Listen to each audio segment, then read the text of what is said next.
નમસ્કાર, હું રાજ. આપ જોઈ રહ્યા છો સ્પાર્ક ટુડે ન્યૂઝ. છોટાઉદેપુર જિલ્લાના બોડેલી તાલુકાના કુંદનપુર ગામે આવેલું સૌથી મોટું સિંચાઈ તળાવ હાલમાં પાણીથી છલોછલ ભરાયેલું છે, પરંતુ વિસંગતતા એ છે કે તળાવમાં પૂરતું પાણી હોવા છતાં ખેડૂતોના ખેતરો સુધી પાણી પહોંચતું નથી. કારણ છે કે વર્ષોથી બિસ્માર બનેલું સિંચાઈ નેટવર્ક છેલ્લા 15 વર્ષથી કેનાલો, પાઇપલાઇનો અને પાડા તૂટેલી હાલતમાં હોવાથી તળાવનું પાણી ખેતરો સુધી પહોંચી શકતું નથી. પરિણામે હજારો ખેડૂતો સિંચાઈના લાભથી વંચિત રહી ગયા છે. એક તરફ સરકાર ખેડૂતોની આવક વધારવાના અને સિંચાઈ સુવિધા મજબૂત બનાવવાના દાવા કરે છે, તો બીજી તરફ કુંદનપુર વિસ્તારમાં ખેડૂતો આજે પણ વરસાદ આધારિત ખેતી કરવા મજબૂર બન્યા છે. ઘણા ખેડૂતો મોંઘા ડીઝલથી ચાલતા પંપ અથવા બોરવેલના પાણીના સહારે ખેતી કરી રહ્યા છે. સ્થળ પર જોવા મળતા દ્રશ્યોમાં કેનાલોના તૂટેલા ભાગો, સિમેન્ટની ક્ષતિગ્રસ્ત પાઇપલાઇનો અને બિસ્માર પાડા તંત્રની બેદરકારીની સાક્ષી પૂરે છે.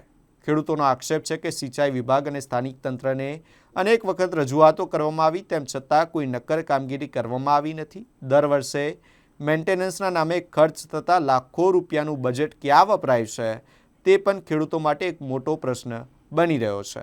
હવે ખેડૂતોની નજર એક જ માંગ પર રહેલી છે કે કુંદનપુર સિંચાઈ તળાવની સમગ્ર પાઇપલાઇન અને કેનાલ નેટવર્કનું નવેસરથી સર્વે કરી તાત્કાલિક સમારકામ ક્યારે કરવામાં આવે, વિકાસ કામ હાથ ધરવામાં આવે, જેથી તળાવનું પાણી ખરેખર ખેડૂતોના ખેતરો સુધી પહોંચી શકે અને વિસ્તારના ખેડૂતોને સિંચાઈનો યોગ્ય લાભ મળી રહે.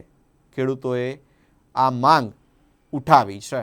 આ કુંદનપુર સિંચાઈ તળાવ એટલે છોટાઉદેપુરનું મોટું તળાવ આવેલું છે કુંદનપુર ગામે. અહીંયા સિંચાઈ વિભાગની બેદરકારી કહું કે 15-20 વર્ષથી એક નેટવર્ક હતું અહીંયા આગળ કેનાલનું, જ્યાં છેવાડા સુધી પાણી જતું હતું, કળાથલા રોડ સુધી જતું હતું.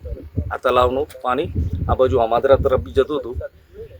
તો તે વખતે બહુ સારું હતું, પણ હવે પરિસ્થિતિ એવી આવી ગઈ છે કે કેનાલોનું આખું નેટવર્ક તૂટી ગયેલ છે અને આ તળાવનું પાણી બહુ વેડફાટ થાય છે. બીજું કે આજુબાજુ વિસ્તારોમાં આ ખેડૂતનું આખું એ છે વિભાગ, પશુપાલનનો મુખ્ય આધારિત ધંધો છે. જો આ બધી વસ્તુ દરેક જગ્યા પર પહોંચતી હોય પાણી નેટવર્કથી, તો ખેડૂતોને, ઢોરોને બધાને પાણીની વ્યવસ્થા રહે. એટલે સરકારને એક જ માગણી છે, સિંચાઈ વિભાગને બી એક માગણી છે કે આ નેટવર્કને નવેસરથી ઊભું કરે અને લાભ આપે ખેડૂતોને. આ સિંચાઈ તળાવની અંદર નવેસરથી નેટવર્ક કરવાથી પશુપાલનની અંદર કેવી રીતે લાભ થશે? પશુપાલનને એ રીતે લાભ થશે કે મોટું તો શું છે કે જ્યારે તળાવ ખાલી થઈ જાય છે તે વખતે ખાસું 4-5 કિલોમીટર સુધી ખેડૂતોને અને ઢોરોને લઈને જવું પડે છે, પશુઓને લઈને પાણી શોધવા માટે. તો એ નજીકમાં જ આ જો વ્યવસ્થા ઊભી થઈ જાય અને કેનાલ થ્રુ પાણી જતું હોય તો એ કેનાલમાં બી પાણી રહે, તો પશુપાલનને બી ફાયદો થાય, પશુઓ બી ત્યાં પાણી પી શકે અને બીજો ઘાસચારો ઊભો થઈ શકે પશુઓ માટે. એટલે એ પશુઓને બી મોટો ફાયદો થાય અને પશુપાલકોને બી ફાયદો થાય. શું નામ? મહેશ પટેલ, નાના અમાદરા. મારું નામ પ્રવીણભાઈ કાળુભાઈ ડુબરિયા, ગામ કુંદનપુર. આ છોટાઉદેપુર જિલ્લાનું આ મોટામાં મોટું તળાવ છે સિંચાઈનું. પણ અમારે અહીંયા આગળ વર્ષોથી આ કેનાલો ને પાઇપલાઇનોની જે પહેલાં વ્યવસ્થા હતી એ બધું તૂટી ગયેલું છે. તો અમારે ખેડૂતોને ખેતર સુધી પાણી કંઈ આવતું નથી ને આ પાણી ભરેલું છે. તો એના માટે કંઈ આ પાઇપલાઇન કે કેનાલનું નવેસરથી કંઈ કરે તો બધાને 2 પાક સુધી કદાચ પાણી મળે એવું અમારી માંગણી છે. આ નેટવર્ક તૂટી જવાથી ખેડૂતોને હાલમાં કેટલું નુકસાન થાય છે? નુકસાન તો કારણ કે પાણી ભરેલું છે ને કોઈને ખેતરમાં પાણી જતું નથી. પ્રાઇવેટો લાઈનો કરીને મશીનો મૂકીને પાણી લઈ જાય છે નજીકના ખેતરાવાળા. બાકી તો બધા જે કેનાલું છે એ બધી બંધ છે, તૂટી ગયેલું છે બધું.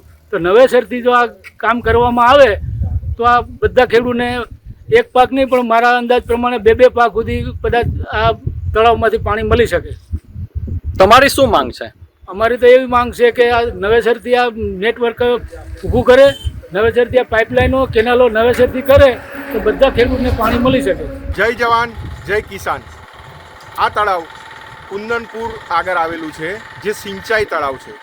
આ આજુબાજુના 5 ગામને આનાથી લાભ થયો એ આ તળાવ છે.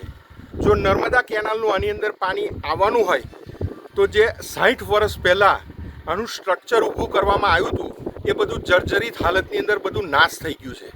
તો અમને સિંચાઈ માટે ખેડૂતો માટે જે નવેસરથી અમને માઇનોર કેનાલ માઇનોર પાઇપલાઇનો જે સરકારે અમને કરી આપવી જોઈએ વહેલામાં વહેલી તકે અમને કરી આપે તો અમને ખેડૂતોને ખૂબ મોટા પ્રમાણની અંદર લાભ થાય એવો છે. જો આ સરકાર ખેડૂતોની આવક બમણી થાય એવું વિચારે છે તો એના માટે અમને પાણી પૂરતું મળશે તો બમણી થશે ને. કોરાટ જમીનની અંદર તો બમણી આવક થવાની નથી. જો પાણી મળશે તો અમે ઋતુસર 3 પાક લઈ શકીશું. તો ખેડૂતો આનાથી માલામાલ થશે. સરકાર હાથ નહીં ફેલાવવો પડે, સરકારથી ખુશ રહેશે. તો સરકાર અમારા મુદ્દાને ધ્યાનમાં લે અને અમાદરા તરફની જે માઇનોર કેનાલ દોડાવે તો અમારું 250 હેક્ટર સુધીની જમીન પિયાદ થાય એવી છે. તો સરકારને અમારી રજૂઆત છે વહેલામાં વહેલી તકે અમને માઇનોર કેનાલનું સ્ટ્રક્ચર આપે અને અમને બનાવી આપે અને આનાથી આગળ નદીઓ કૂવાઓ બોર બધું સજીવન થઈ જાય તો ખેડૂતો પશુપાલકો બધા આનાથી ખુશ રહે. શું નામ?